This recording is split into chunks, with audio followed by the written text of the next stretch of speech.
对于 Trump 到底是当选的话，对于中国到底会抱什么样的态度，可能也它有一个不确定性在哪里嘛。国内的这些社交媒体，你就会发现哦。就是这个比例是不成比例的，发现全部是 Trump 对于有色人种呢，存在的这种有一些种族歧视的这种心理呢，在网络上其实它会反映的非常的强烈的。他们那场辩论其实是没有什么直播的嘛，应该是凤凰在网络上有个直播吧，但是在他们谈到了这个中国政策的之后就停掉了嘛。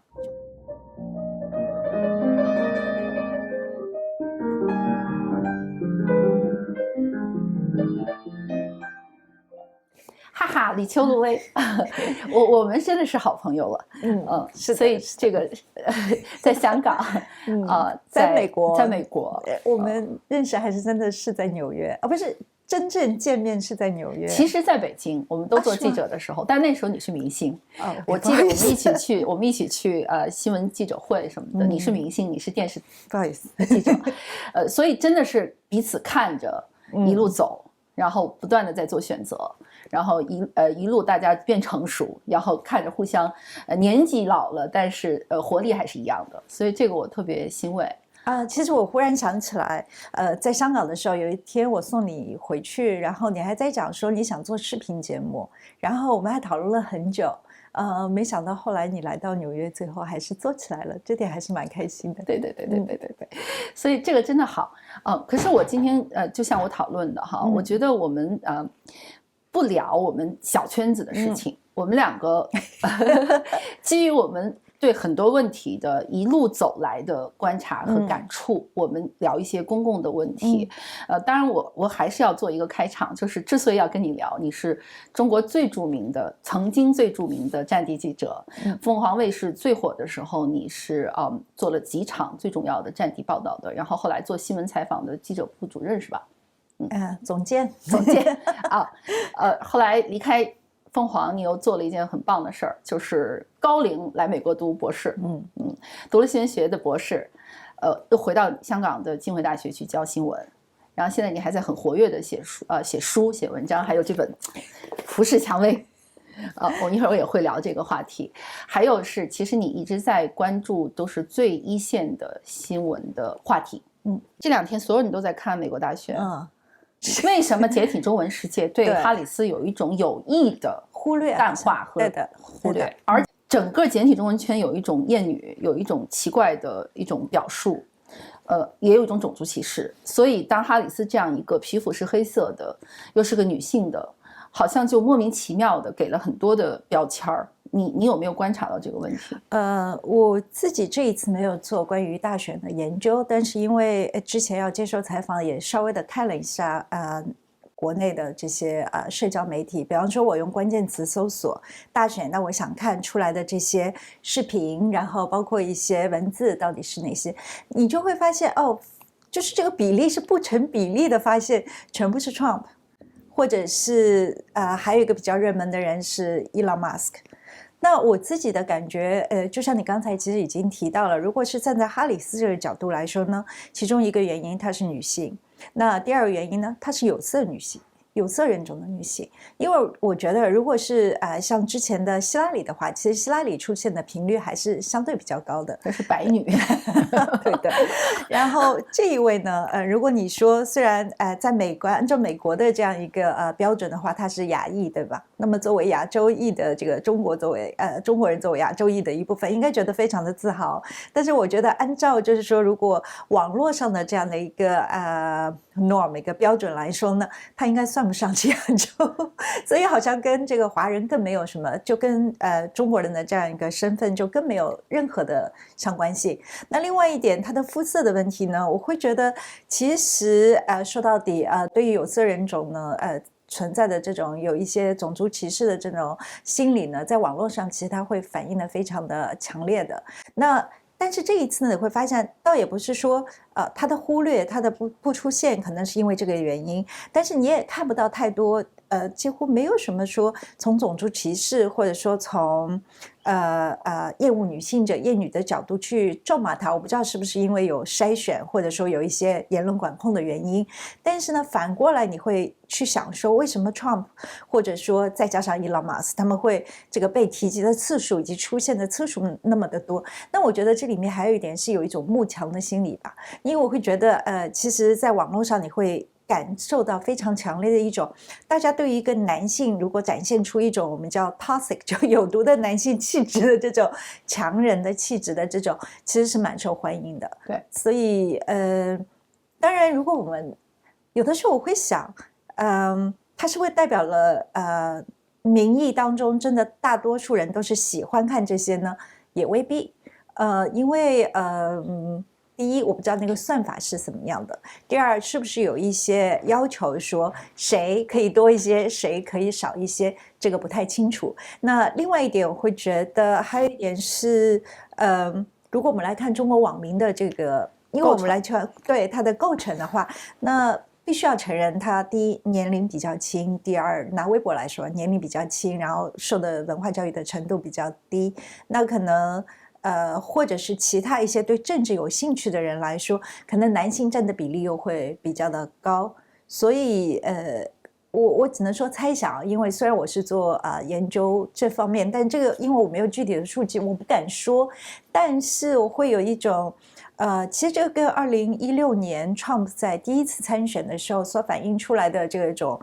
简体中文世界对 Trump 的这个热潮，其实是相一致的，没有太大的分别。但是另外一点我会觉得这一次又跟2016年很不一样的是，如果我们来看官方媒体的反应的话，似乎好像也没有特别的倾向性，所以我会觉得好像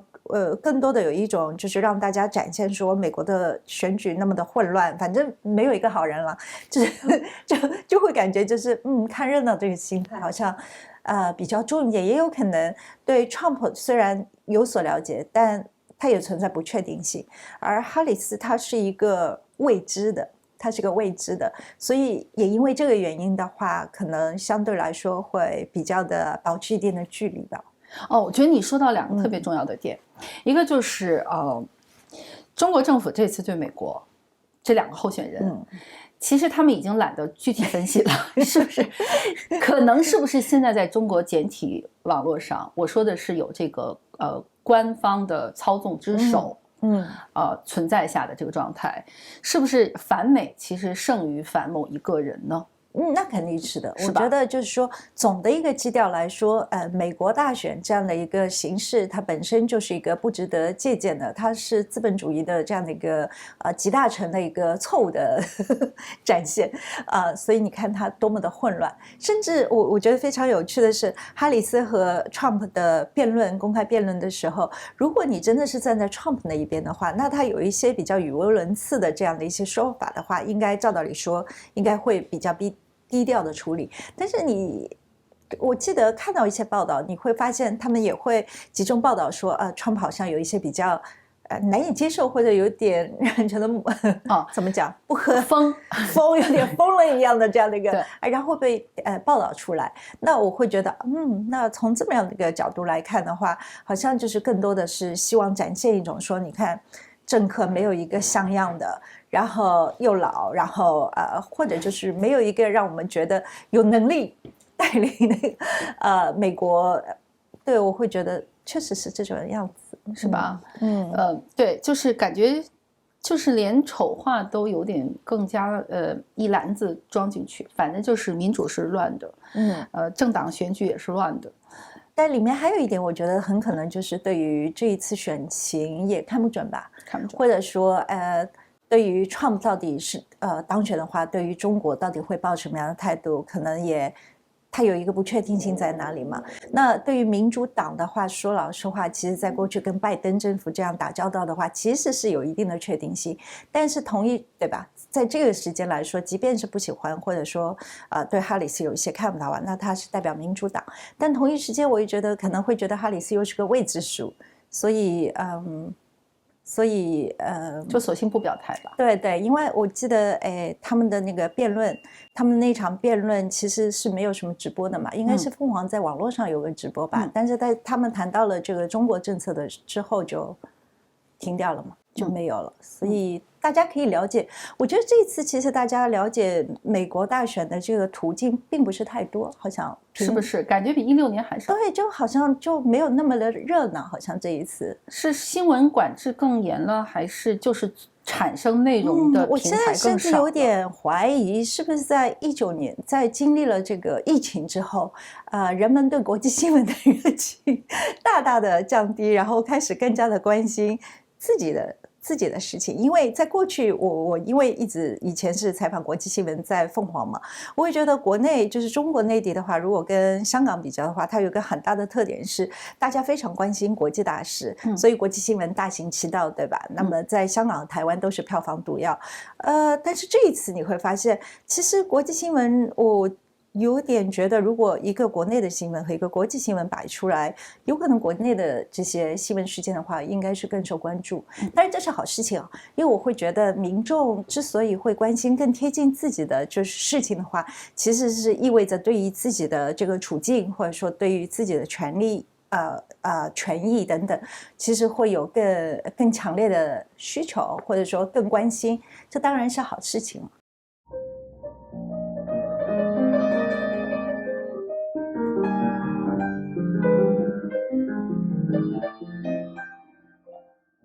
讲呢，其实如果记者没有了，然后全部是靠官方的通告，然后来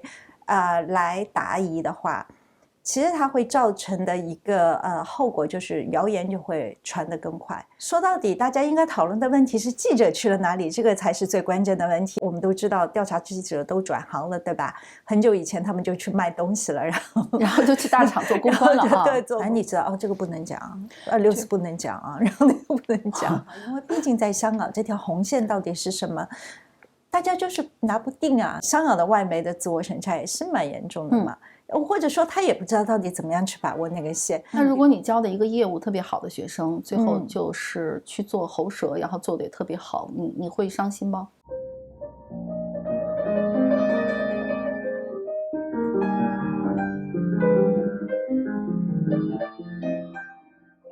前段时间你写过自己的那个 Substack， 有一个文章的标题就是新闻记者去哪了？因为这就是国内的新闻的那个侦官最近做了一个嘛，就是那个一个很贫穷死在自己的出租屋里面的一个公务员想考公的一个女孩。当时的争论，我们圈子里有一些争论哈，但小圈子，当时的一个争论就是两个延伸的话题，一个就是所谓自媒体难道要承担新闻核查吗？当时的争论呢，我实话说，我哪个也不太站，因为我觉得在言论管制的环境下都没有把话说透。一个就是说自媒体你不要对它太苛求，因为它就是要走流量的，它要生存的。那延伸的问题就是，那专业记者去哪了？为什么现在在中国我们都知道这么多关于民生的事情啊？可是最后的新闻源最后变成了蓝底白字的公安的这个一个通稿，连通稿都不是了，就是公安的一个叫什么 statement， 一个公告。另一方面，大量的专业的记者就好像就不存在了。你是研究这个媒体的，你是从记者转行做新闻教授的，那你肯定感受是不一样的。所以回来这个问题，如果现在不关心国际了，要更关心民生了，那中国现在的这些真正的采访的新闻的记者都在哪里？都在干什么？所以又回到我那篇文章的这个题目：记者去了哪里？对，记者去哪了？记者去了哪里？对的，我当时确实是很大的感慨的。我这个感慨其实来自于的一种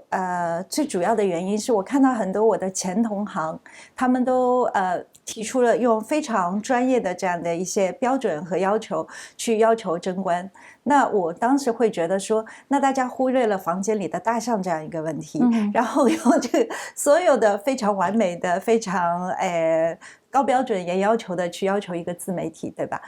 那我从我的角度来说，其实好像是偏了方向。那最终的结果，其实也是我担心的因为我当时觉得说，你们放了那么多的要求，这么多的声音在一个自媒体的身上的话，其实对他来说，他可能就没有生存空间了。那最终他是关闭了嘛，就没有了嘛，消失了嘛。那我会觉得，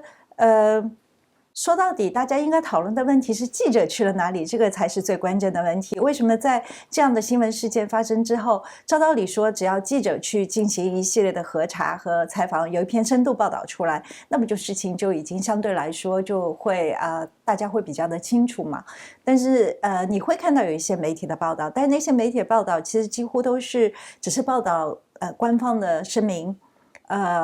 有一些对，有到他的村子、村庄，但其实还缺乏了很多的要素在里面。如果拿这些对贞观的严要求、高标准去要求这些新闻报道的来看的话，它还是缺乏了一些要素的。那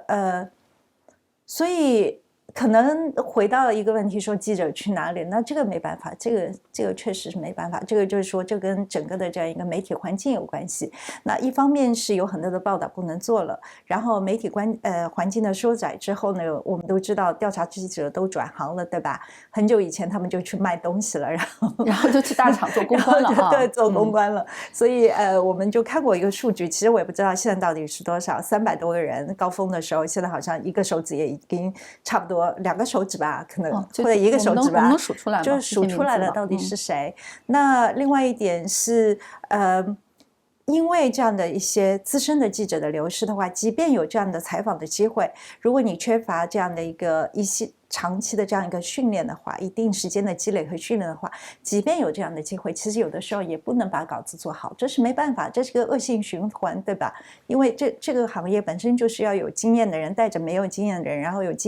没有经验的人慢慢积累经验。你一下子交给他一个这样的一个机会的话，即便有空间有机会，他也未必能够把握得非常的好。所以我会觉得这确实是目前面临的这样的一个问题嘛。但是你说是记者的错吗？当然也不是了，因为谁都是想，既然做这一行是想把这一行做好的。那我会觉得怎么讲呢？其实如果记者没有了，然后全部是靠官方的通告然后来答疑的话，其实它会造成的一个后果就是谣言就会传得更快。或者说大家就会从不同的渠道然后去积累自己以为的这样一个真相。那其实在这样的一个情况之下，我们不是一直在说怎么打击怎么对付假新闻吗？假新闻也不要叫假新闻吧，叫 misinformation， 叫错误虚假信息。那在这样的一个情况之下，其实它会传得更快呀。对，就你没有被核实过的事实，那就是谣言和幻想出来的一些臆想出来的一些。但是如果对于我又觉得，其实从另外一个角度来说，比方说自媒体也好，或者网民也好，如果他去讲述一些东西听到的、听说的话，我们是不是应该要用这样的一个高标准要求去要求他呢？我是比较宽容的，我会觉得那这样就会影响大家的一个言论的这样一个空间嘛。明白。我可能甚至更担心的原因哈，正好跟你分享。因为我们都是所谓机构媒体做了那么多年嘛，所以咱们都知道，就当那些前同行用那些专业媒体，我很不喜欢专业这个词儿，我觉得谁比谁更专业呢？你只不过就是拿了工资做这个工作哈，有记者证，对，你只不过就有记者证。那像我们这些原来外媒从来没记者证，我也从来没有我有过在内地采访是有的，我没有，从来没有。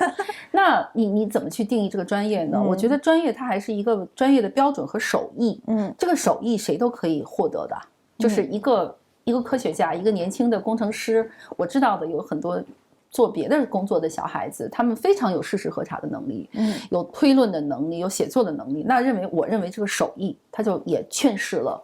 就是这个公共的媒体素养。这个其实我期待看到的。那么前面咱们那些同行讨论的这些问题，有一个就像你说的，忽略了一个事实，就是有空间、有执照，甚至拿了工资在干这个事情的，没有去做这些事情。所谓的 professional、专业的。就职业的这些人没有做这个事情，当然，它的问题是审查，还有一个在大量的长期的审查环境下的大家的这个趋利避害，产生的一种惰性，就没有那么敏感了。对，趋利避害，我认为甚至是，但这叫自我审查，其实是自我审查。对，可是我觉得最大的受害者是整个简中文世界的这个媒体素养，和你整个现在看到的在这个社会环境里面消费的内容。就让人觉得太沮丧了，就是我们20年前的、30年前的看到的文本、出的书、写出来的文章都不是这个样子的。那这个你怎么评价？我已经没得评价了，我都把话说出来，对，我就没得评价了，对，无语了是吗？对，无语了，对。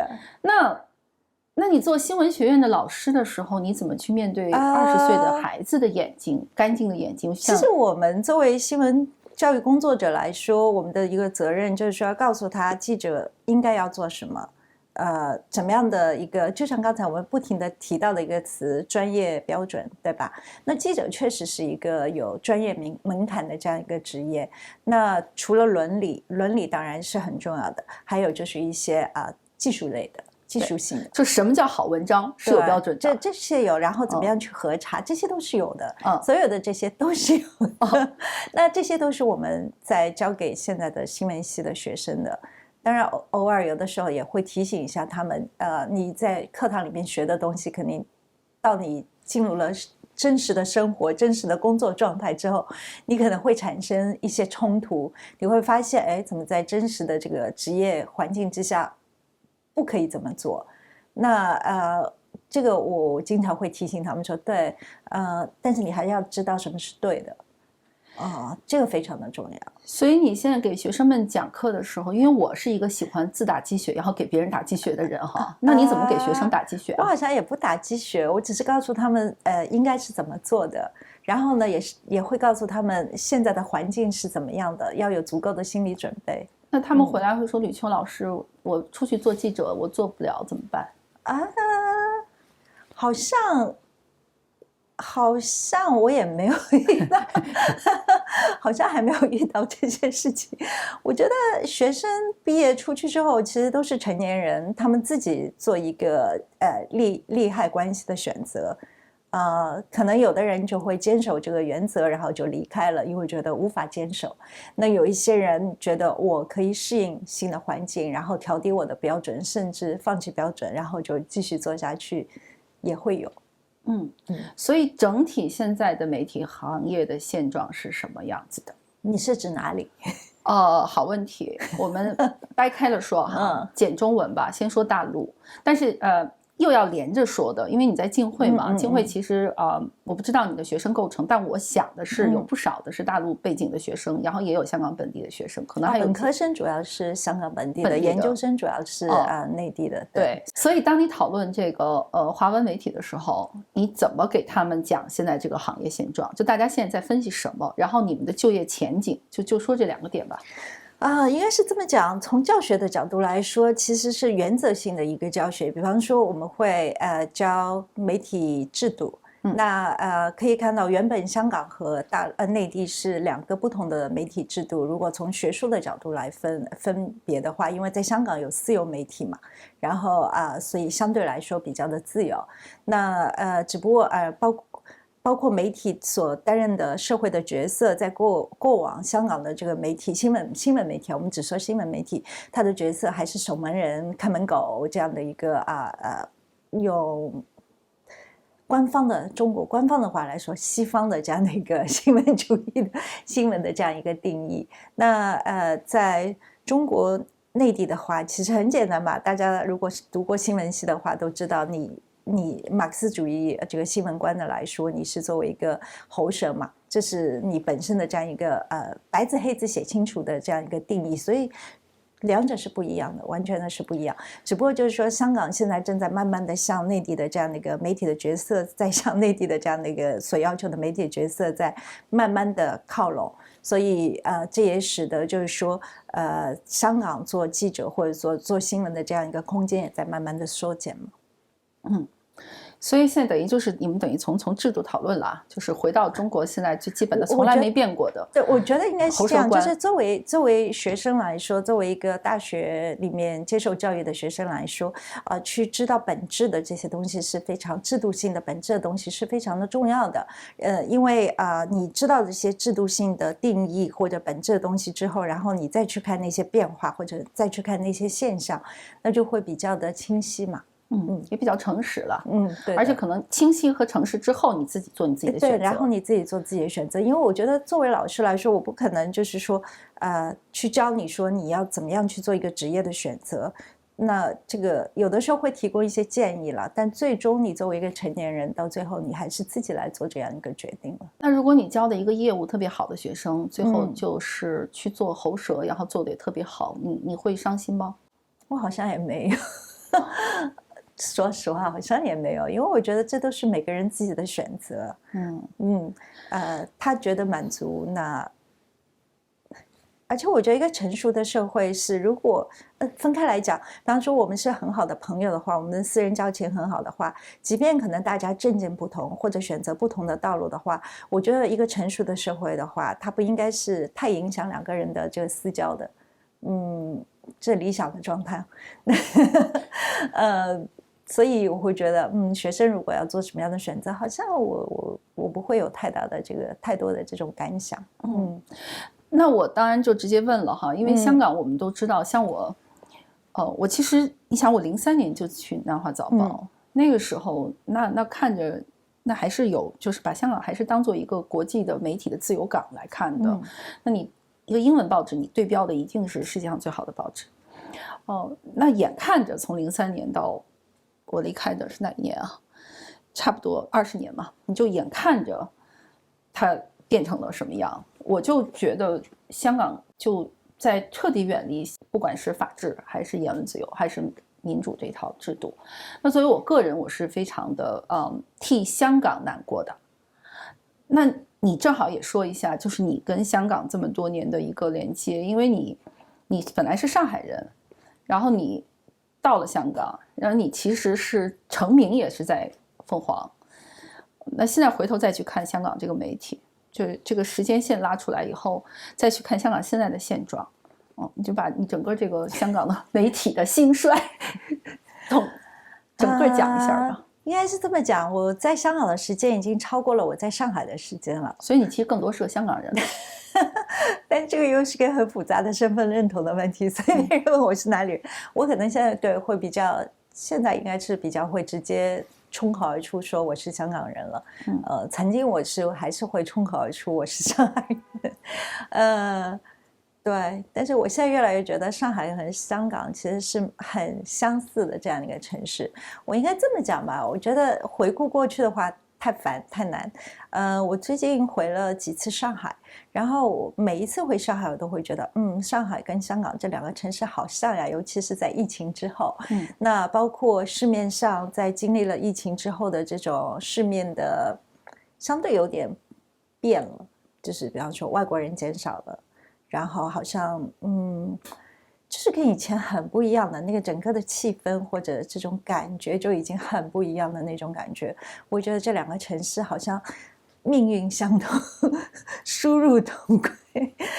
就会有这种感觉。那如果你说我怎么看香港的媒体，会来觉得相对来说，如果你要跟内地比嘛，那相对来说还是有好一些，就现在也还是对。那相对来说，当然它也有我自己个人觉得，或我自己如果是作为一个记者来说，我会觉得比在内地可能更不好，我就很难把握的一个地方。比方说，在内地做记者的话，你不能做什么，他是会很清晰的告诉你。那我不会踩红线的嘛，因为他根本报不出来，对吧？对，是有层层的这样的一个牵绊啊，或者这样的一个管理，反而是安全的，因为我不太会犯错。但是在香港的话，它可能就是这条红线就是不是那么的确定，那有可能你的上司或者他觉得 OK， 他觉得你可以做，但结果是不可以做的，那谁来承担这样的一个责任，对吧？所以这一点的话，我觉得这个心理负担、这个压力要比在内地做媒体、做记者的话，或做一个编辑，或做一个总编辑之类的，那我觉得这个压力要大得多得多。还有一个就是直接的，就是一个退化，因为我觉得有的时候，我在想，可能与求而不得相比，更痛苦的是得到了又失去。所以我记得在香港的时候，好多同行就是，比如像我们这些大陆背景的人去了香港，我们好像对获得过自由哈。对，我们应该是从无到有。是的，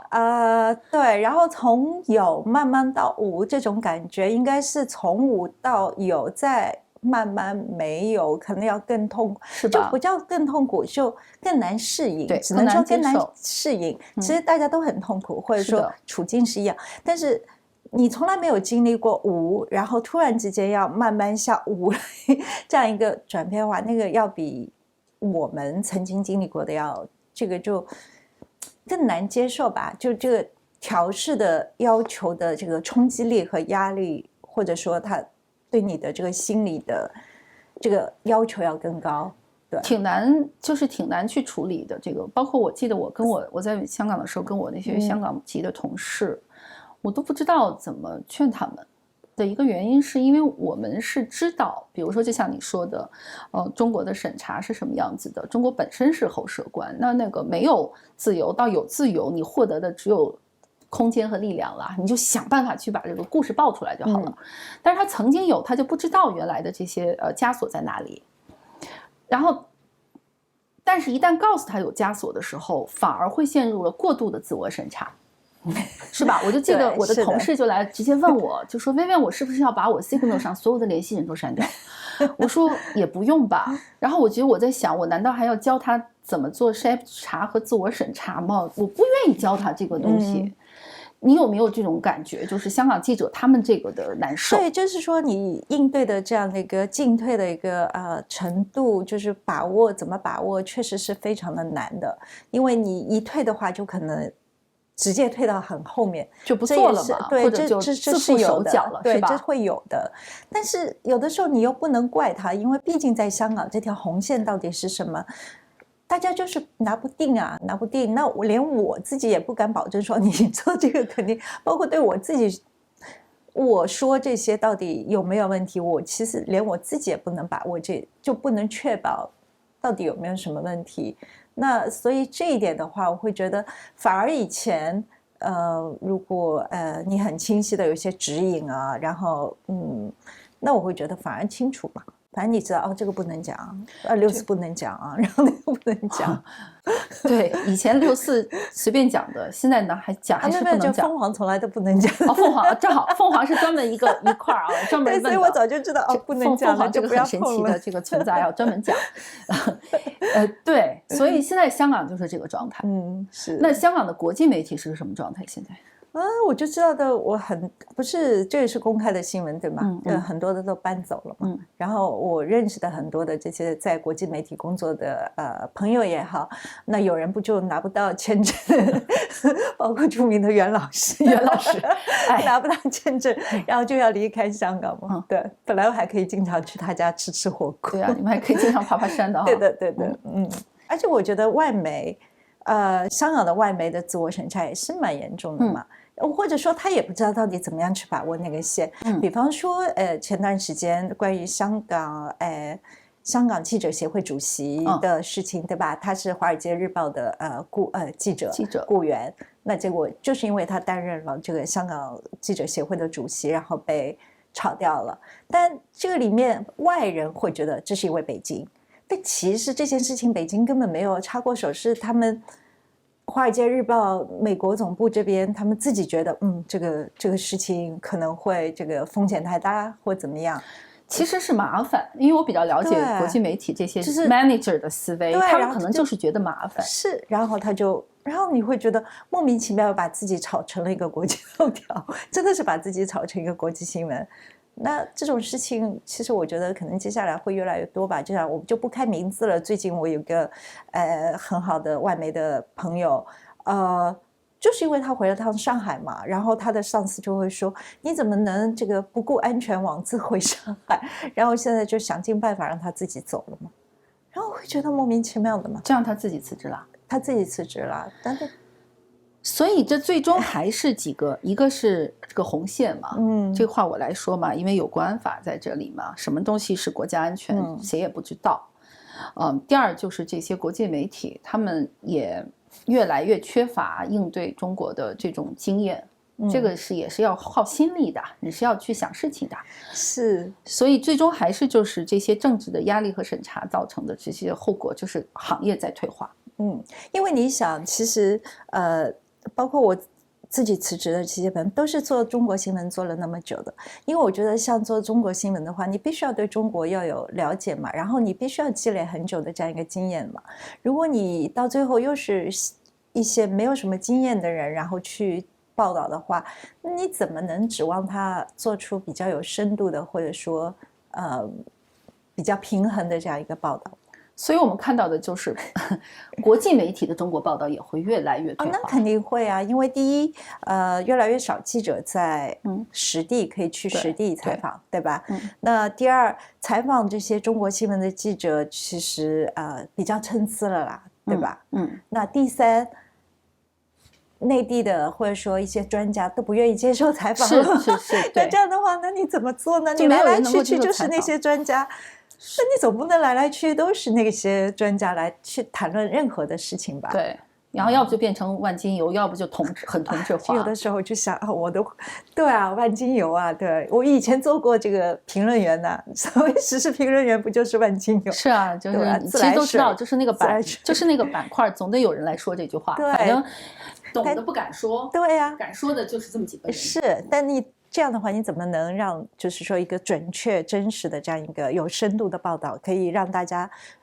透过这些报道，然后来对现实或对中国有一个准确的一个判断嘛？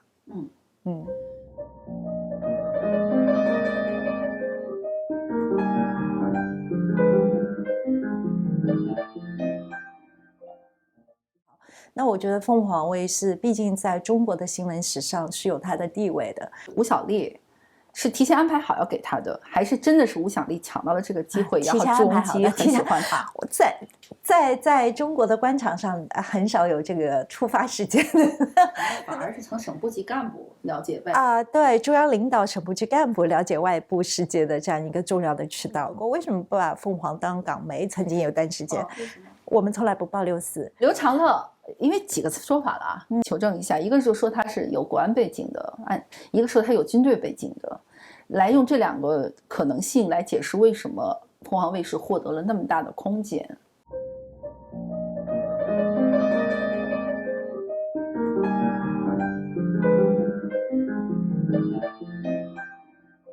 因为我们现在都知道，其实凤凰是一个很独特的存在了。当时是911前后火起来的，但你给我讲一下，就是当时为什么会有凤凰卫视这么一个电视台存在？哎呀，这又是个很长的故事要讲吗？就是当年默多克先是要去买《南华早报》，不对，默多克先是从李泽楷那里买了卫星电视，然后呢，他讲了一句话说我要用这个电视去改变中国，结果就被踢出来了。结果踢出来之后呢，踢出中国了。然后呢，刘长乐这个时候就反正就是刘长乐，然后就去和默多克谈，然后就成立了这样凤凰卫视，所以国内又可以看了。所以这就是当时凤凰卫视成立的一个大背景。你跟刘长乐比较熟了，所以你讲一下刘长乐的背景。我也不敢确认的说，但是我就知道他曾经做过中央人民广播电台军事部的副主任，好像对，是一个对新闻包括，而且以前他应该资助过和商吧。这个你可以去问苏小哥，对，他应该对他蛮好的，所以我觉得他是一个自由派的，然后比较有情怀的，然后也是媒体人出身的这样的一个背景吧。当然也做生意了，钱应该是做生意来的，所以我会觉得那个时候的凤凰它有一个很特别的这样一个定位，对吧？在香港当然我的理解是那个时候是想让凤凰做一个对外宣传的一个口子，结果没想到在那些年一直以来都成为了对内的一个叫alternative， 就是对内的很多人要获取信息的一个另类的选择，尤其是省部级干部。就是我们大家都知道一个点，就是为什么凤凰卫视既是立足于香港的，但是为什么香港媒体都不说凤凰是香港媒体？对，这么多年，对，他们也没把我当香港记者，但是你又立足在香港，对，你又立足在香港，所以是蛮特别的。面对大陆对的，但是我觉得香港媒体，我后来有跟他们聊过，为什么不把凤凰当港媒？曾经有段时间，为什么？我们从来不报64。他说，其实他们区分很简单，只要是香港的媒体，如果你是有报维园的机会的，那你就可以归类到港媒。但是那个时候有几家凤凰，应该是大公文汇都不报吧？那你们都踢出这个港媒的队伍？我觉得都报的。都报，包括新岛也报的。就是大公文汇。那凤凰其实这里面也有凤凰自己为难的地方，因为毕竟它可以在内地播出的呀。那你其他的港媒，你就是着眼于本地的受众的话，那你当然可以有尽量大的自由了。当时他说在大陆，你说的在大陆播出也是涉外宾馆，涉外宾馆什么3天要拿个锅，然后对。落地是有限的，就相对有限的落地，对，但是好歹它是能进的，好歹它能进，对，而且还接了很多中国企业的广告。是的，那中国企业的广告为了让领导人看嘛。所以你说是反而是成省部级干部了解外部对，中央领导省部级干部了解外部世界的这样一个重要的渠道嘛。然后你做国际报道就变成了省部级干部和中央领导了解世界的渠道。是的，我到现在还记得我去，我可能记忆有点偏差。我记得我去阿富汗，然后回去之后在做两会的时候遇到一个军方的一个非常就是高层，然后他说那个时候他们看我们的报道，因为我们有拍到美军基地，然后他们会看美军的那些装备，然后说还有这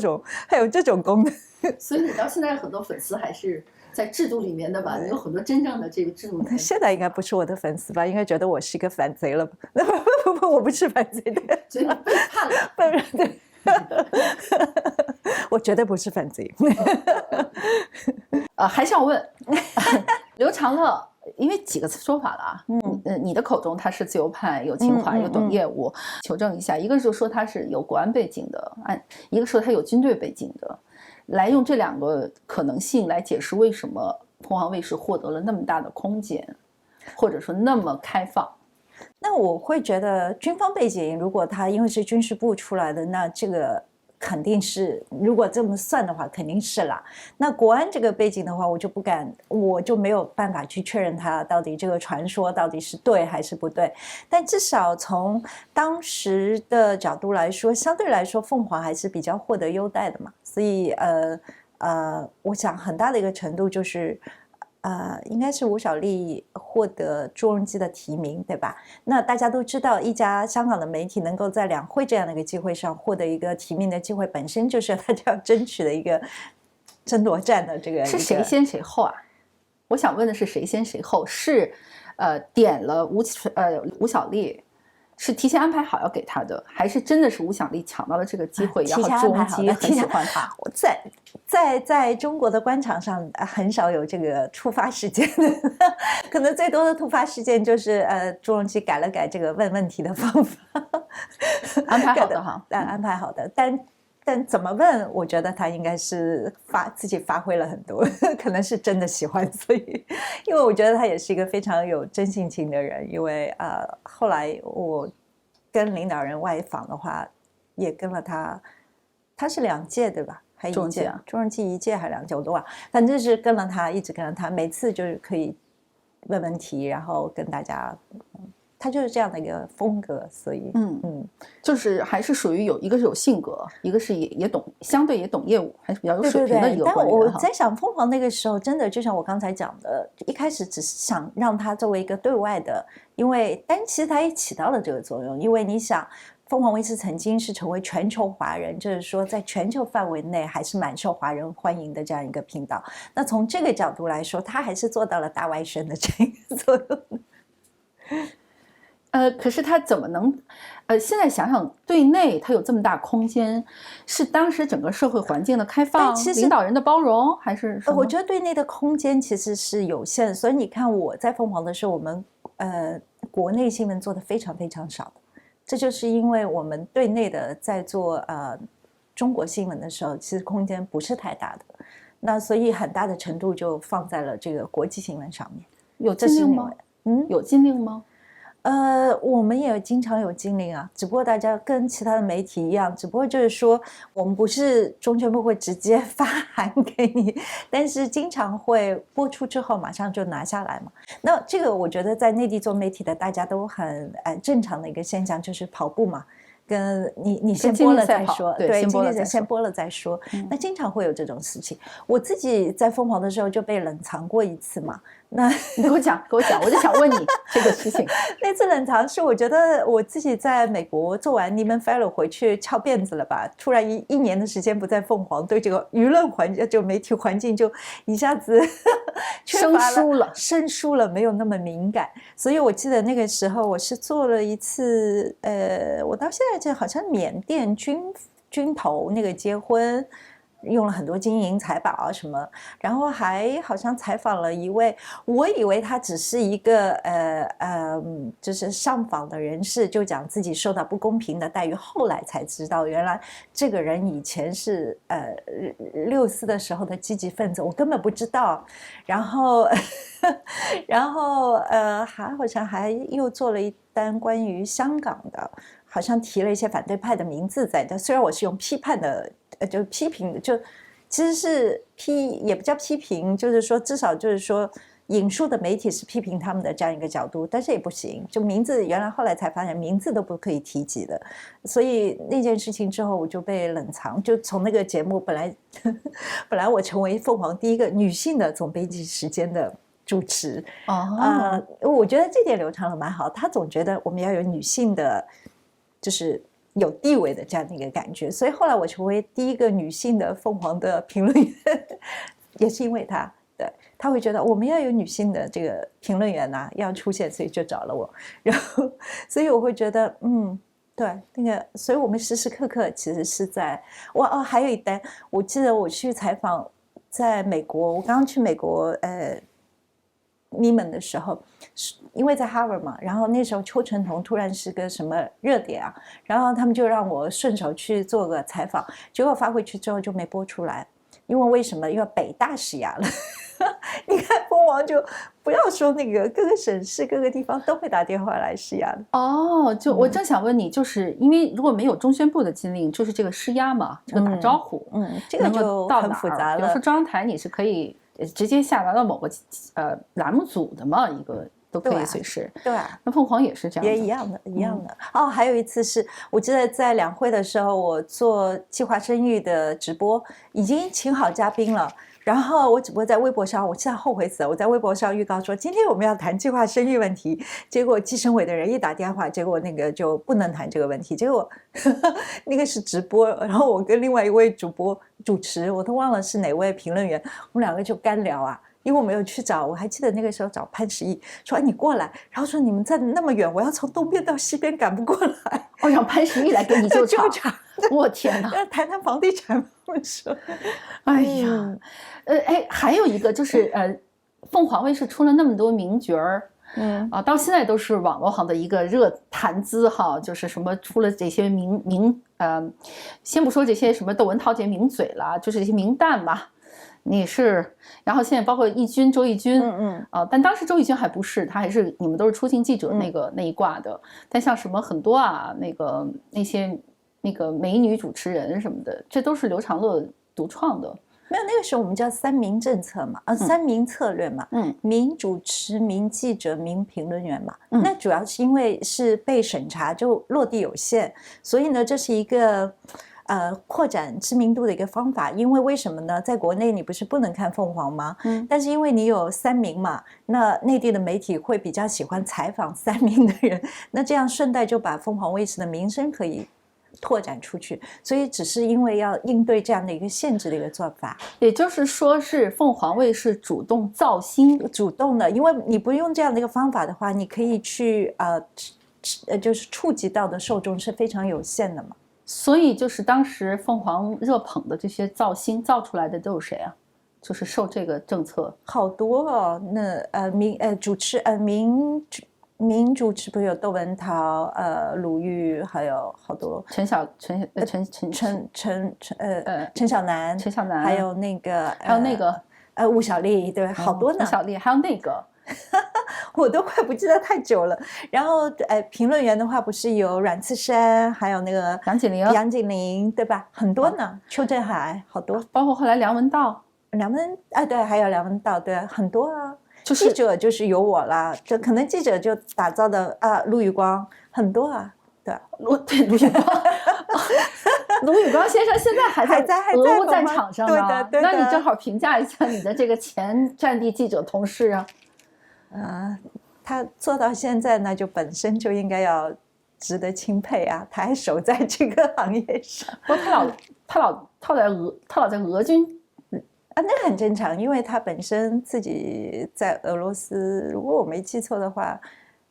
他太太是俄罗斯人，如果我没记错的话，他是俄罗斯人啊，好像是。对，我如果没记错的话，实在是太遥远了，太久远了，对，所以这会影响，对，会。所以凤凰卫视这个大外宣的这条根基，就是在海外大外宣的这个根基，其实还在的哈。现在我好久不看了，所以我也不知道。而且好像我离开之后，他们也没再找过我，所以我们就彻底的断绝了来往，所以就不知道了。所以，那你那时候被雪藏的1年，你干嘛了？工资还发吗？去跑采访呀，就不能所谓的雪藏，就是我不能主持节目，但是我还做记者。对，我出镜，但我只做报道。就不能做总编辑了。做总编辑，你有很大的空间，你可以去点评很多时事啊。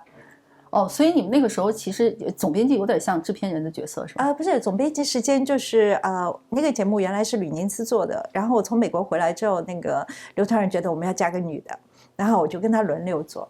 但我没做大概2-3个星期我就被下了。你看着吕宁思现在还在自己做的自媒体，我就下来，但后来不是让我做了评论员吗？就做了这个口水评论员。所以你后来那个决定要走是因为什么原因？决定要走，其实我是2013年就决定要走，我已经申请博士了去，结果没成功，到15年才成功，所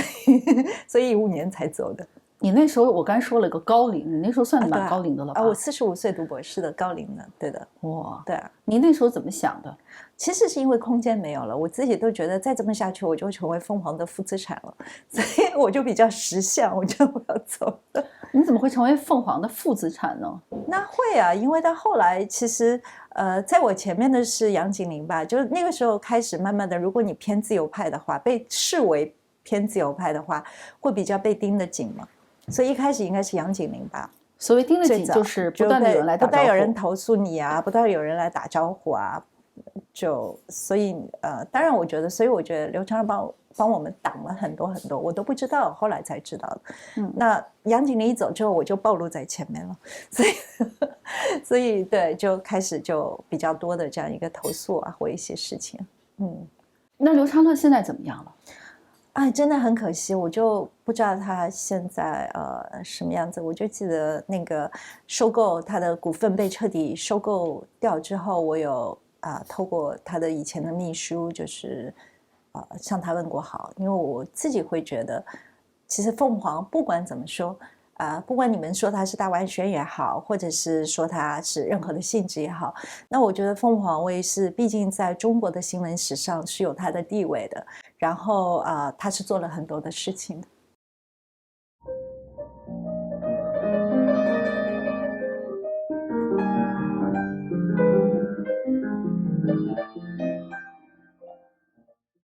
白纸当然就是风控的关系，我要恢复原本的正常的生活，对吧？如果你说万圣节，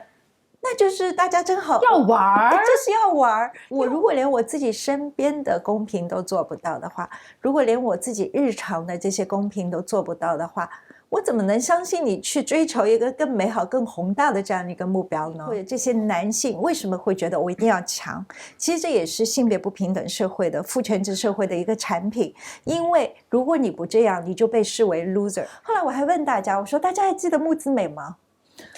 如果放在现在，他还我们的穆老师当年那简直是惊世骇俗啊！想杨丽真的是女权主义者吗？不是啊。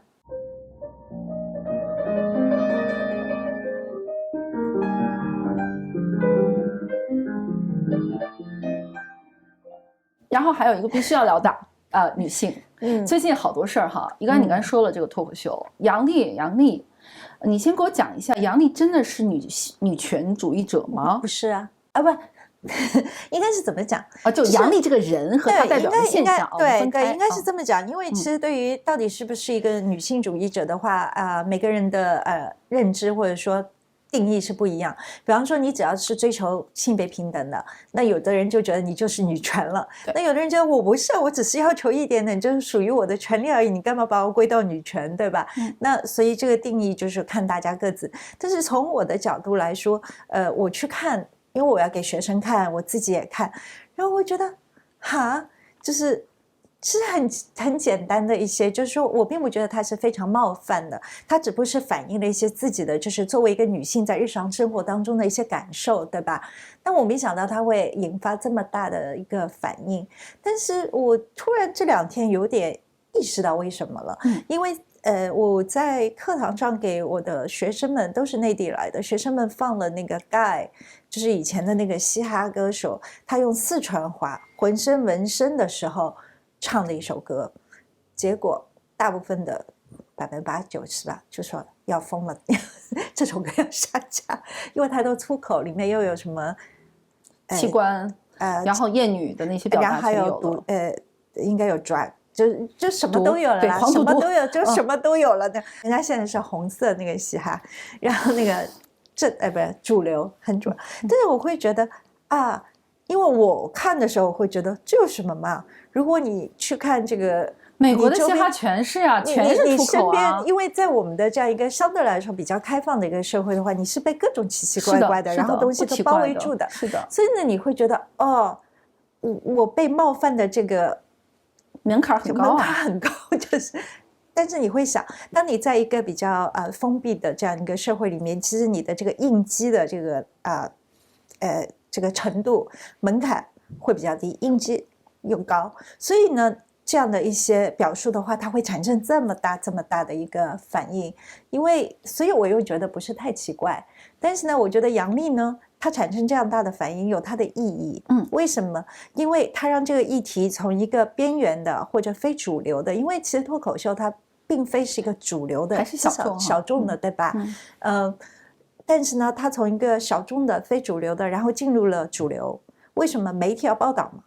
那你媒体报道不就是变成了主流的这样一个议题嘛？所以我觉得是好事情。只不过我是觉得没想到当年他。代言其他的品牌，什么 Mercedes 那个时候产生了争议，没想到京东又产生了争议。我想这个记仇还记得蛮久的嘛，但是从另外一方面就证明这整个的社会是在倒退呀。对呀，对吧？对呀。如果你越包容的话，你没有这个反应的话，那就证明这个社会在进步。后来我还问大家，我说大家还记得木子美吗？如果放在现在，他还。我们的穆老师当年那简直是惊世骇俗啊！我想他能红吗？不是能不能红，是他能冒出来，不是他能不能活的问题。是因为那个时候，你想木子美都要直播性爱了，对吧？那是社会宽容度的倒退。对，然后我说讲到外貌焦虑什么，我说你们还记得芙蓉姐姐吗？对啊，包括这2天这个罗美凤姐，我说。那个时候虽然他会有bully理，会有嘲笑，但他还存在了，他存在啊，他存在呀。我说，哎呀，我想这是倒退啊，这真的就是倒退啊，就是你的这个包容度，你的对一个多元性的这样一个接纳程度，真的是倒退。我想说什么呢？就我有一北京哥们儿，我觉得他说的话特别有道理。他就是说到杨丽这个事情，他说，第一，他不认为骂杨丽的那些男的。就真的是女权主义者要反对的那些人，他觉得甚至这些人可能就是这个社会莫名其妙的恶意的受到了刺激的人，就像你刚才说的，这是这个整个社会退化的受害者。但他反过来也说，其实支持杨丽的人也并不都是女权主义者，当然这个衍生了一个问题是，中国这几年，我说的是简中文，尤其微博这些战场上，真正的关于女权主义的，比如说人权，比如说挑战制度，比如说社会运动，这些是不能存在的。而所谓的女权，就是说到的拳头的拳，或者加个田园女权，变成了红色、民粹、国家主义，挑动男女对立，然后在这个大背景下，把很多其实想自由开放讨论的人又给撵走了。他就很愤怒，他说了半天，他说杨笠，第一我不认为他个人有什么，他就是冒犯的艺术，但他也没真正冒犯我。第二，我也没觉得他那些东西有多可笑或者多么代表女权，然后就把他给扔出来了。这说明什么呢？我就一直在想这个问题，正好我把这一堆东西都扔给你来评价吧。就我是觉得，就是这个它体现，就是它的反应越大，它越体现这个社会的包容度以及它目前所处的这样一个程度嘛。但是我想，其实很简单一个问题，就是说，至少对于那些追求民主自由的朋友们，应该讲的是，女权也是人权啊。女权就是人权里面的一部分，你们为什么要把人权和女权要对立和分开呢？哎呀，但是这个问题我跟吕萍也聊过哈。当然，因为吕萍是非常坚定的女权主义者，而且她说过，其实就是在我们知道当时中国社会有这个公民运动、自由派运动的时候，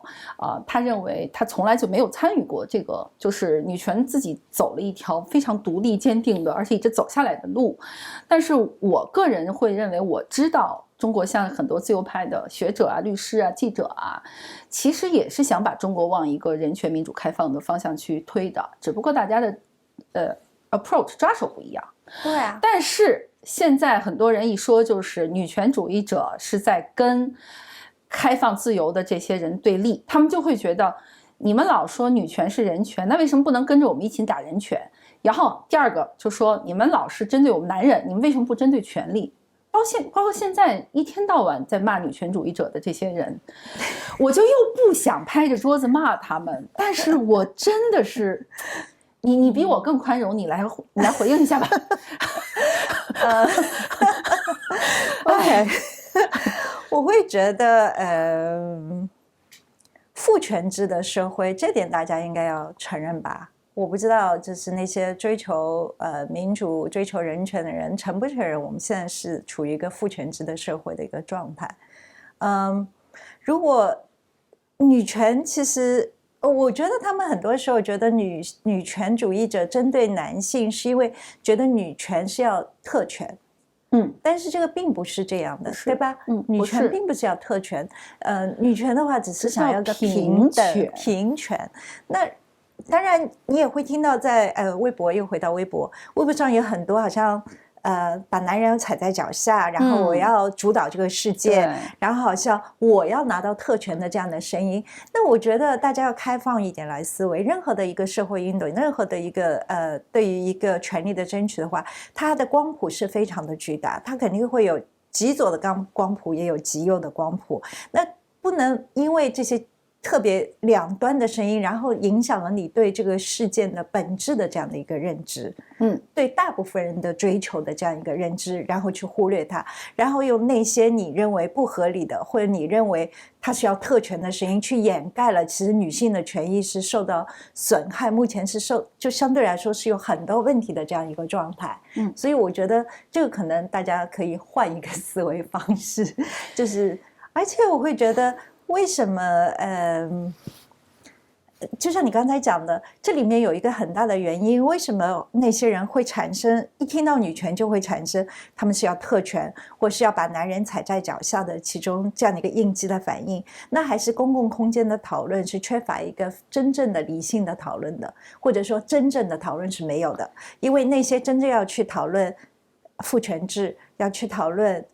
存在的这个架构性问题的，然后想跟你讨论平权的这些声音，其实是没有的。而且他们经常会说我们不够理性，会说我们激进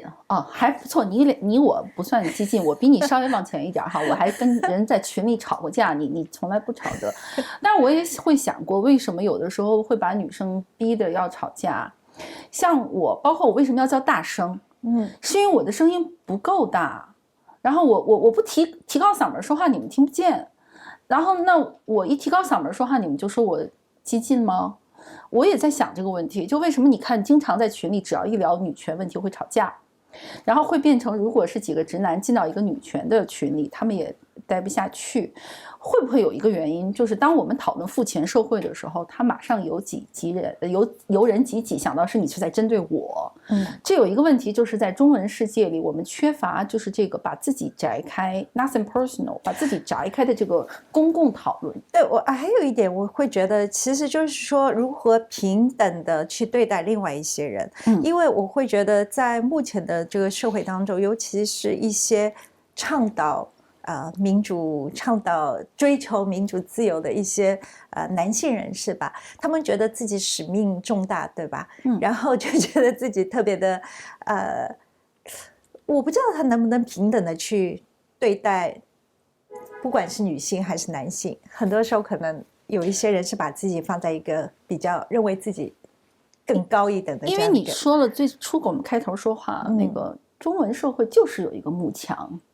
有一个丛林法则，有一个谁强谁牛。你说到刚才为什么大家都崇拜川普和那个伊兰马斯克，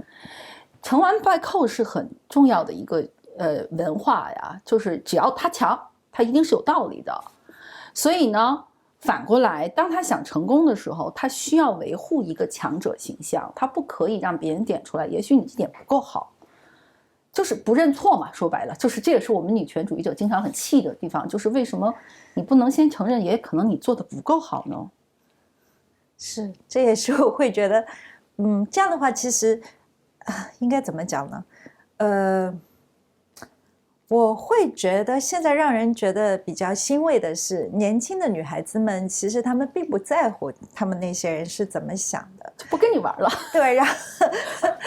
后我会觉得他们对于自己的权利是非常的执着和清晰的。那另外一点我想说的是，其实这些慕强的心理，或者这些男性为什么会觉得我一定要强，其实这也是性别不平等社会的父权制社会的一个产品。因为如果你不这样，你就被视为 loser， 或者说用国内一个很难听的，我不喜欢用那个词，但就很难听的那个词就是屌丝。我也很不喜欢。对，我很不喜欢，但是就是它会被归到这样一类。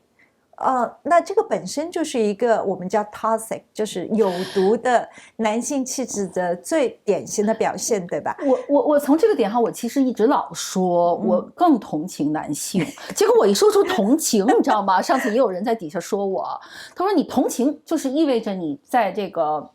优越感你才去同情。我说不是，我说我是同理心的一个同理心的一个同理心的原因是我认为我是可以随时哭，可以说我不行了，我甚至可以撒娇。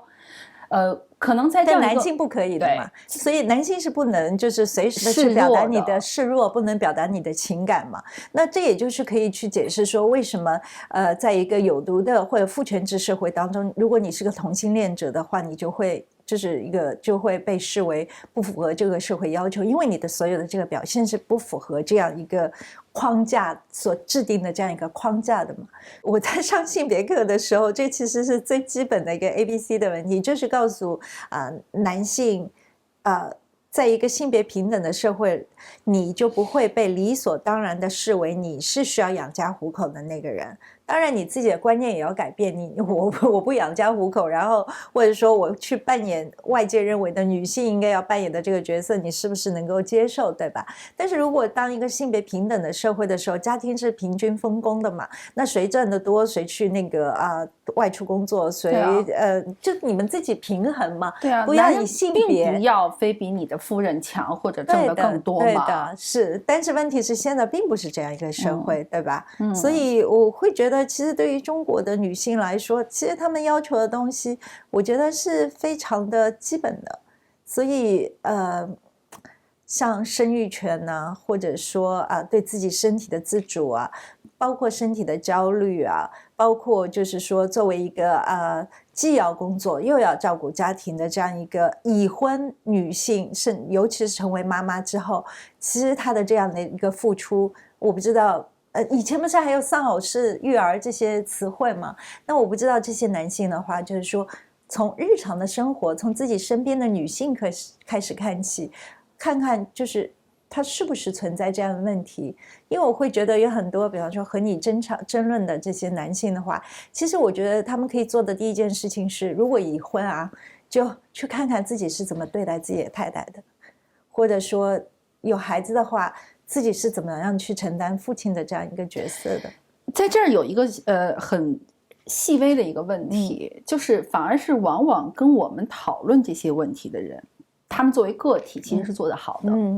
他就会很不忿儿的。比如说我北京这个，因为他觉得我已经很好了，对，他就会觉得很不忿儿的。因为他会看到的是，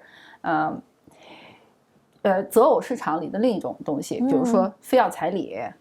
然后就是男人要什么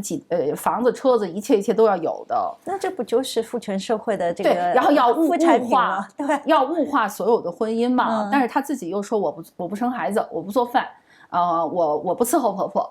我的意思就是说，我们的有一个就是对话的错位，就是愿意跟我们讨论这些问题的人，反而可能不是我们去要指向这个问题的那个人。受众群，所以就变成了这个，而且包括脱口秀，就像这个脱口秀其实是小圈子，小众的这些人，他可能在大众的这个市场里面，他是比较有性别意识的人，但是又得 Q 央视，这又要回来了。就比方说，京东这件事情，我本来呢会觉得，哎呀，比较极端的那些女性的声音存在，是不是会反而就让这个讨论会让更多的人会，尤其是男性，他会远离这样的一个讨论，然后事情不会得到改善。但是杨笠这件事情，京东的这件事情出来之后，忽然觉得，哦，那就需要呀，因为居然有那么多的人，就说还没被觉醒，就以为说，男性被冒犯了，然后他觉得杨笠骂了男性，但是忘记了女性其实每天都在被 judge，每天的日常生活，她不需要透过一个表演然后来让你看到，事实上女性每天被 judge 是在你的日常的生活当中，是随便举个例子都有，对吧？那我忽然觉得，哦，那对太有必要性了。所以包括我上次在湾区跟非常高知的教授啊，教授夫人也是都是讨论的时候，其中有一个非常出色的女性，她就说，她说，哎，我不是女权主义者。我们在座的几个就说，哎，我们每个人都应该是女权主义者。她就她说我不想刺激男女对立。我说我们没有要刺激男女对立，所以就变成了，但这些高知的女性，她们后来我们几个人就都在劝她说，你没有受到不公平的待遇，并不表示这个不公平的待遇没有存在。那同样的问题就是跟我们讨论这些问题的，我们都知道你们是非常尊重你们的夫人，尊重你们的女性朋友的，可是我们讨论的是整体，一个整体。对，还有就是甚至是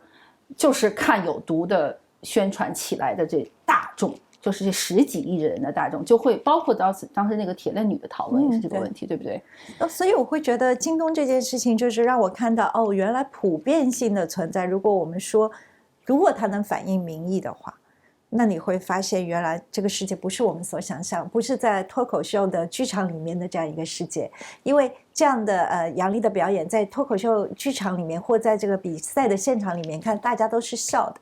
的，对吧？大部分人都是笑的，所以也就是说大家是可以接受这样的一个言论的范围的。但是当他从这个剧场出来之后，到了个大的一个真正的一个公共场，真正的社会存在，对，然后你发现它的反弹是如此之大的，所以我会觉得，那它就有这样一个必要性了，就是它就有存在的必要性。对，所以如果你说，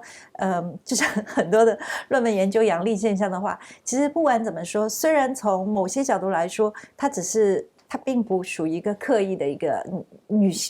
宣扬女权的这样一个，只是反映自己生活当中的日常的，但是这样的一个行动本身就是一个相当女性主义的这样一个行动，那它产生的效果其实很多时候可能要比学者或者在那里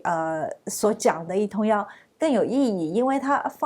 会被媒体放大，然后放大到这样一个公共讨论的空间。当然这里面又回来一个问题是，这个讨论到底能持续多久，能够怎么样持续，多深入，甚至对，这个就是会是一个很大问题。那我会觉得在京东这个事件之后，我有看过也有一些媒体尝试想去讨论这个问题，但是好像后来也就戛然而止了，好像也就没有太多太深入的。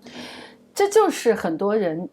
觉得很不公平的地方。我说的是还能愿意跟我们交流的这些男性朋友哈，因为他们也是生气嘛，就是说关于中国的讨论，任何事情就是只要上升到权力，或者如果指向造成这个现象的这个权力结构，那就没得讨论，就没得讨论了。对的，然后就变成了所有的讨论都指你们反正挑战不了权力，你们就欺负男人，就到这儿了，是不是？是，所以这个也是觉得比较就是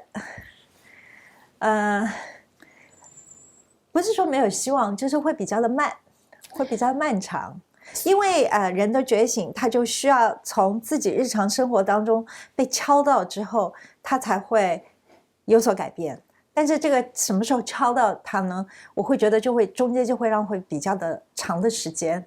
因为如果你可以有很多的讨论的话，那大家在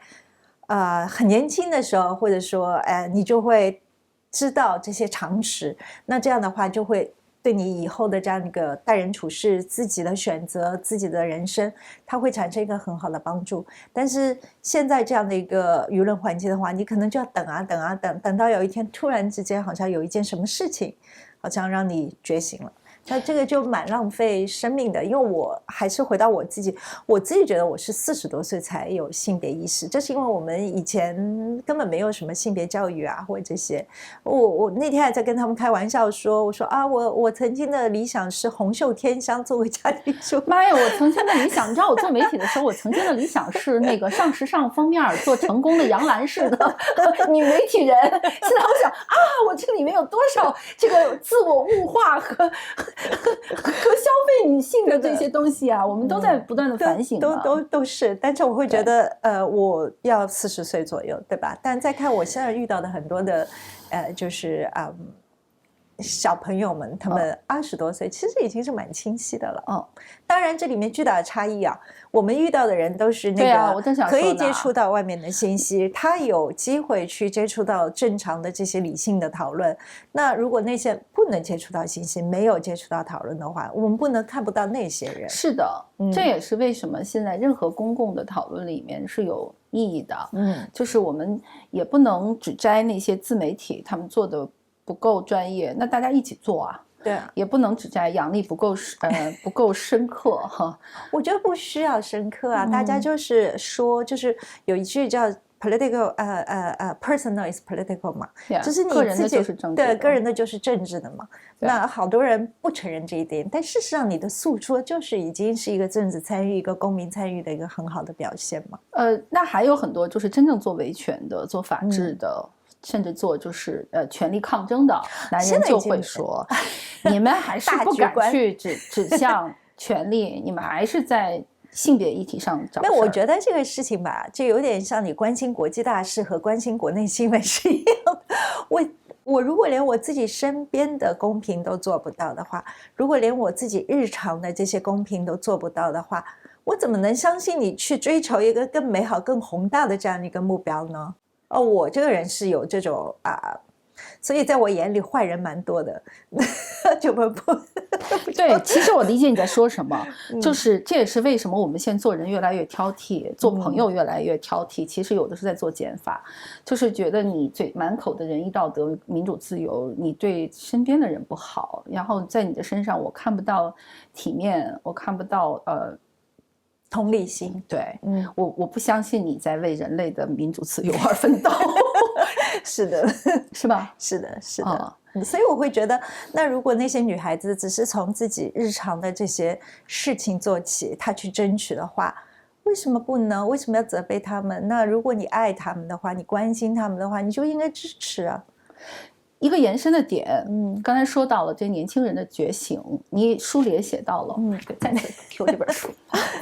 这本书因为你是小说嘛，但其实写虚构就是这样的，你可以随时腾挪很多你的感触，我相信有很多实笔是你自己的人生的感悟，我想念，我到时候再具体 highlight 出来，但是你讲到的一个点就是你看你那个第三个人物，其实作为女儿的这个角色，她其实这个她遭遇的这个乌鲁木齐，其实有小小的偶然性，但又跟她处的这个家庭有关系。有若琳这样的母亲，我觉得若琳身上的影子你更多，就是更像你，她也是个记者，然后也是从上海到香港到纽约，然后那但你女儿的这个角色，她其实还有一个身份的问题，她是个拉拉，但是最后的爆发的点是她觉得总有一个点我需要上街的，所以刚才说回来，你这个就是个人的，就是政治的。现在我们回头再看，为什么就是中国的年轻人会突然一下子到达一个举世震惊的政治口号的喊出来？我觉得其实他们的出发点是很简单的，我就是想要一点点自由，一点点快乐，一点点正常的生活而已。我觉得他们的其实要求没有那么的什么复杂，或者没有我并不觉得后面有很深层次的，可能个别人嘛。你说白纸是吗？包括白纸，包括什么万圣节啊这些，我觉得就是要一些正常的自由，让我自己稍微的那个能够在这个时刻白纸当然就是风控的关系，我要恢复原本的正常的生活，对吧？那个要吃饭，我要说话，对，那个就真的是忍受的时间要更长。那如果你说万圣节，那就是大家正好要玩，就是要玩。因为我刚刚又写了一篇文章，就是写要一点点自由的，要一点点快乐的年轻人。我觉得，因为这一次的万圣节，我特地去了巨鹿路嘛，然后我去感受一下，然后当然警察多了，然后我就想完了，这个没戏了。当然我也没想到后来他们去了那个中山公园，但是沿路你就发现那些年轻人，其实他们就觉得我就是要点点快乐，我就是出来喝喝酒，然后当然装扮后来好像没看到太多，后来才知道都被要求除下来，然后就是去喝个酒，然后这是一个难得可以在这个时间，因为平时的节日平时的时间我是不可以这样的装扮，我也不可以这样的化妆，我也不可以这样的唱唱跳跳，对吧？那这是一个可以让我唱唱跳跳的一个节日，照道理是这样的一个日子，那我要尽情的就可以释放一下自己。但是对，我会觉得对其实所以我会觉得如果他们要去寻找其他的地方，甚至我会感觉到他们对于警察也不是那么的惧怕。在整个现场你会发现，因为我会觉得他们很理直气壮，觉得我又没犯法，我又没做错事，所以我会觉得这种不害怕也是蛮正常的。所以有好几种评论嘛，一个当然就是说曾说一个开不了，我包括我自己写的推特，我说是一个连玩笑都开不了的社会，这个太没意思了吧？对但你想，这个所谓的常态社会，我们要的不过就是每个人可以做自己。有玩耍的自由，可以开得起玩笑的政府，可以开得起玩笑的环境。开得起玩笑的政府这个要求放在后面一点，等一下。对，就要一个自己先玩耍，我可以玩耍的自由嘛。但是我觉得大家可能已经忘记了，曾经我们是不能玩耍的，连穿衣服穿什么颜色，我们也是没有自由的。对，所以另一种讨论就是说这个过去30年、过去20年，就我们有幸经历的这个，就是昙花一现。可能在很漫长的一个中国社会的存在里面，那些才是常态。但是我又觉得可能又不是那么悲观，因为对于现在的年轻人来说，他们出生的时候已经是可以相对玩耍，相对来说玩耍还是比较有自由了，对吧？对。所以这也就是为什么他们会在万圣节或包括在白纸的时候，他们会做这些事情，因为他们没有那么多的顾虑，他们不知道做这些事情可能会有什么后果。那我们如果是经历过以前的人，就会有很多的顾虑，就会觉得说啊，那这样的行为会不会被视为有点政治意味在里面啊？那这样的行为会不会被视为反正是挑战啊，或者抵抗啊、反抗啊等等？那我觉得年轻人在做的时候，其实没有想那么多，是想当然，就是对，就是天生有的自由嘛。对，我就是很自然的去做一件事情而已，我会，所以也不要就太去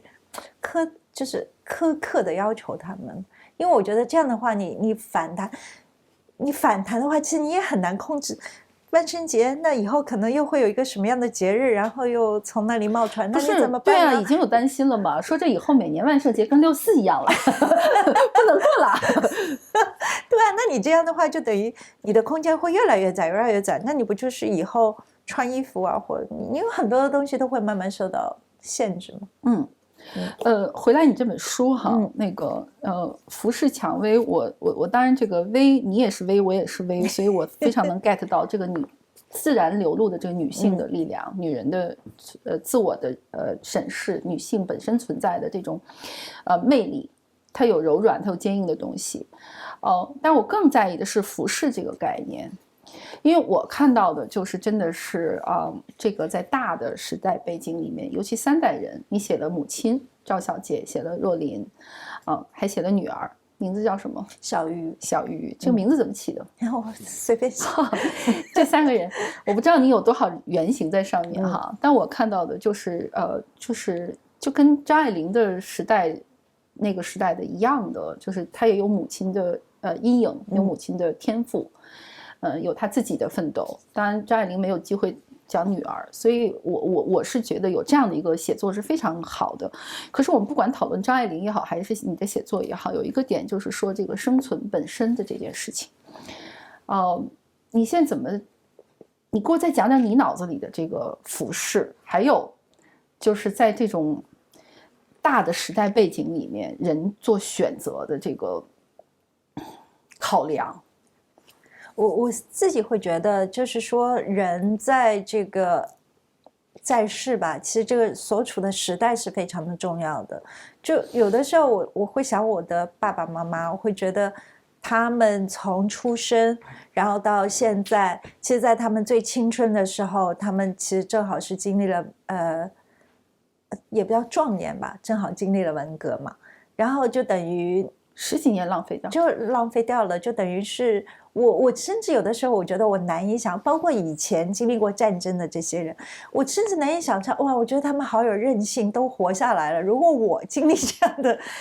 我能活下来吗？我真的是有这样的一个想法，所以我会觉得，在时代，所以为什么大家对于一个社会的公平性啊，对于一个政治参与会有那么的重要，因为你就是不想让它变成一个服饰嘛，你就希望我的所有的未来是可确定的，不想突然之间有一个事件发生，然后我必须要去做一个我原来没有想过的一个打算，包括现在很流行的一个词离散，对吧？对。然后你必须要离开你的家乡，或者我要去另外一个地方寻找更好的机会，或者更稳定、安定一点点的生活。但我会在想。其实说老实话，如果对很多人来说，如果可以待在自己的家乡、自己的城市的话，相信很多人还是想待下来的，当然了，对啊，就有很多时候，但是你这个选择又是因为时代的关系，因为你所处的这个时代的关系，那就看你的运气。就像我们这个年代的人，我们是得益者，我们真的是改革开放的得益者，但是也没想到我们还活久见，还看到了倒退，是吧？我最近经常在想这个问题。然后本来是想我的下一代，就我女儿这一代的话，他们应该是无忧无虑的，就是不关心政治，挺好的。对啊，就是不要关心政治嘛。没想到又出来白纸。对，然后又想他被迫的又要去，好像做一些他本身不想做的一些事情。那其实也是我会觉得挺伤心的。是的，我现在有的时候会审视我自己，我觉得我的底色是伤感的，对，因为你刚才说到这个离散，我是很不喜欢离散这个啊。我第一不喜欢“润”这个词，就是我们在这个环境下，我已经踩了好几个朋友了。其实你看我们，都有这种，你就属于润了。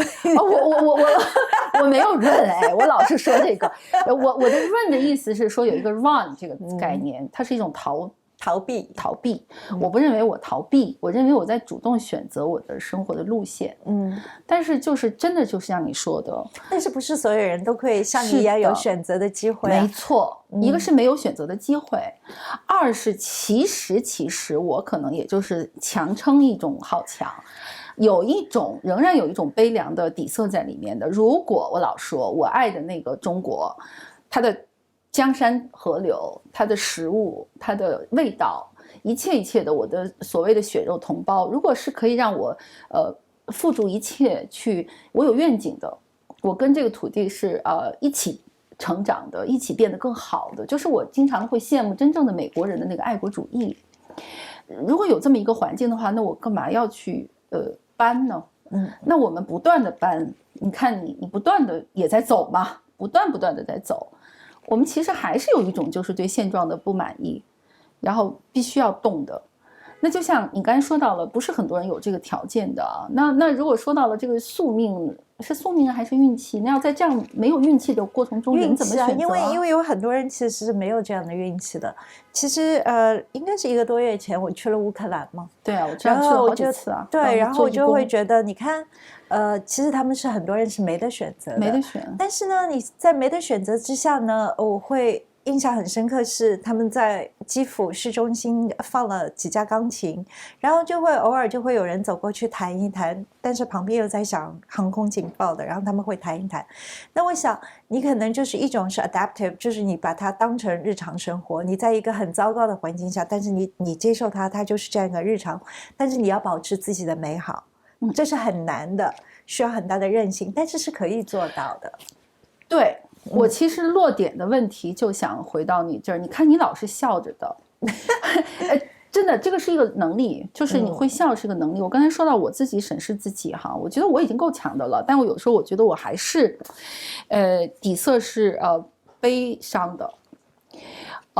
可是就是你说到了，不管是乌克兰还是加沙，还有我们刚才说到了，我们那个本来以为是可以安顿生活的这一代，也被迫要面临这些选择的时候，在这种动荡的过程中，有没有可能享受每日的那种自由、尊严、美好？是可以的。我记得，那这个力量来自哪？这力量其实是来自内心的。我记得到现在还记得，我很喜欢的一本书就是《Life and Death in Shanghai》。上海生死正念，我一直在桌上的，我专门写过这篇文章。我真的是到现在还记得他的一个细节，就是他在坐牢的时候，你要裤脚是要平的，然后那个拉链一定要拉上，就不会因为他一个人在那个牢里面上了厕所之后，他就会把自己那个放弃自己。我觉得外人看来这是一些细节，但我觉得很多时候生活你能不能让它让你的强大帮助你，就是在这些细节的坚持上面。我觉得有点像 ritual， 就是有点像那个一个仪式感，这个很重要的。是的，可是有一个很多人问题说我穿给谁看呢？自己啊，我从来不觉得这个是为什么要给别人看呢？其实你的内心是你自己才知道的，尤其是在或者是在一些环境里面，你没办法让别人去知道你在想什么，或者你也不知道怎么去让别人知道你也没必要让别人去知道你在想什么的时候，你对自己负责是最重要的。是的，是的。那生存的意义是什么呢？生存的意义啊，因为我活着的意义，就我为什么还活着？对，我经常写的一个问题，有道理啊！我为什么还活着？我为什么还活着本身就是一个意义啊！是的呀，活着本身就是其实对你来说，你怎么好好的活着，本身就是一个你要做的功课啊，就是你应该要做。当然你我完全同意，我只是想听你说出来这个话，因为你书里有的字里行间有一些点，你完全就是我的口替嘛，你说的是一样的东西。对，但是也有一些人在这样的环境下，还有一种就是说，他就彻底的把自己变了。所以我说两种吧，一个是躺平，甚至我有跟朋友，又是我的北京哥们儿哈，他就说的，他说他每天起来就需要用尽所有的力气了，因为他体体面面的每天健身非常支棱着，他就说我没有力量再去管大的事情，但是我每天对呀，每天自己让他自己支棱着爬起来，然后在自己的脑子里清醒，我觉得这就已经非常棒了，这已经很好了，已经非常好了。对，没有必要就是说，我是觉得没有必要你还要去，你有能力你再去关心，就是当你把自己支棱好之后，这个就是我今天讲的一个例子，就是我们坐飞机，人家都说了，这个先把自己的对，你先要穿好自己的自己的安全，然后再去帮孩子，然后再去帮别人，再帮你的孩子。很多人会觉得难道不应该是帮孩子先弄好，然后再弄自己吗？然后想，你自己支支棱棱的活着这件事情已经很有意义了。是的，是吧？是的。另外一方面就是说，所谓的这个意义吧，我经常会说，这个意义其实是自己赋予的啦。但这个其实自己赋予意义这件事情需要非常非常大的韧性和这个信念的。那你的信念来自什么？就什么东西给了你这个信念？我还是觉得，有一个词叫斗长命嘛，好好活着吗？对，比命长是吧？对啊，那你就好好活着吗？对，呀。你跟我说你还在写下一本书下一部小说，对，对呀，是什么？是什么？透露一下我想写记者啊，对，就各种类型的记者。太好了，太好了，但很难写，没有时间。好了，那我们今天到这里，我会一直聊下去的。但我们要快乐，我们要比命长，然后我们要支棱着，然后还要继续美。对的，对的，要好好吃饭那当然好好健身。对呀，我知道你。我的偶像一直是，我的偶像就是可惜他已经过世了，但人家80多岁才过世，2GB 那个法官人家80多岁还每天1个小时做健身。我昨天刚买了6套哑铃，我准备重新开始。加油！好的，谢谢李秋，亲爱的李秋，我们今天就到这里。好。